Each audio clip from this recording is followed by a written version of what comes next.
সমস্যাটা কি বলুন তো? কেন শুধু শুধু আমার দিদির সাথে ঝগড়া করেন? ঝগড়া করব না তো কি করব? আমার ভাগ্যটা দেখো, তোমার দিদির মতো একটা অসুন্দরী মহিলার সাথে আমার সংসার করতে হচ্ছে। এতদিন হয়ে গেছে আপনাদের বিয়ে হয়েছে, এসব কথা বলে এখন কি লাভ বলুন? এর চেয়ে আপনি আমার দিদিকে মন থেকে মেনে নিন। জানো, আমার খুব স্বপ্ন ছিল তোমার মতো একটা রূপবতী মেয়েকে ঘরের বউ করে আনবো। সত্যি বলছেন জামাইবাবু? সত্যি সত্যি আপনি আমাকে পছন্দ করেন?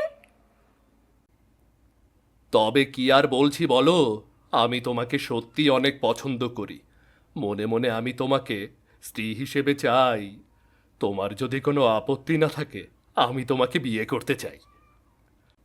ছি ছি জামাইবাবু, তা কি করে সম্ভব? আমার দিদির তাহলে কি হবে?